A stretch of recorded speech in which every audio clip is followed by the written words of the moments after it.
ಬಾಂಧವರಿಗೆ ಪ್ರಗತಿ ಚಾನಲ್ಗೆ ಆತ್ಮೀಯವಾದಂಥ ಸ್ವಾಗತ. ಇಂದಿನ ಈರುಳ್ಳಿಯ ಬೆಲೆಯನ್ನು ನೋಡಿಕೊಂಡು ಬರೋಣ. ಇನ್ನೂ ಯಾರು ಹೊಸದಾಗಿ ನಮ್ಮ ಯೂಟ್ಯೂಬ್ ಚಾನಲ್ನ ನೋಡ್ತಾ ಇದ್ದರೆ ಚಾನಲನ್ನು ತಪ್ಪದೆ ಈಗಲೇ ಸಬ್ಸ್ಕ್ರೈಬ್ ಆಗಿ.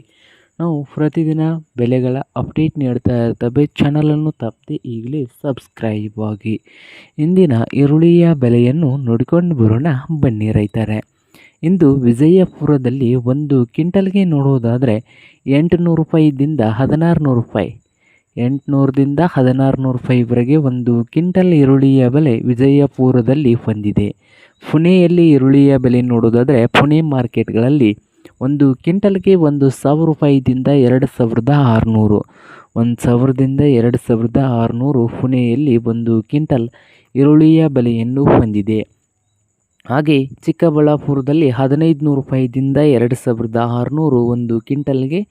ಬಾದಾಮಿಯಲ್ಲಿ ನೋಡೋದಾದರೆ ಒಂದು ಕ್ವಿಂಟಲ್ ಈರುಳ್ಳಿಯ ಬೆಲೆ 1400 ರೂಪಾಯಿದಿಂದ 2000, 1400ದಿಂದ 2000 ಬಾದಾಮಿಯಲ್ಲಿ ಒಂದು ಕ್ವಿಂಟಲ್ ಈರುಳ್ಳಿಯ ಬೆಲೆಯನ್ನು ಹೊಂದಿದೆ.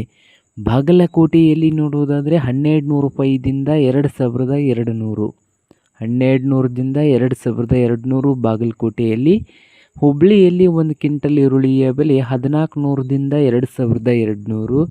ಹಾಗೆ ಮೈಸೂರದಲ್ಲಿ ಒಂದು ಕ್ವಿಂಟಲ್ ಈರುಳ್ಳಿಯ ಬೆಲೆ 2000ದಿಂದ 2400 ರೂಪಾಯಿವರೆಗೆ ಒಂದು ಕ್ವಿಂಟಲ್ ಈರುಳ್ಳಿಯ ಬೆಲೆಯನ್ನು ಹೊಂದಿದೆ.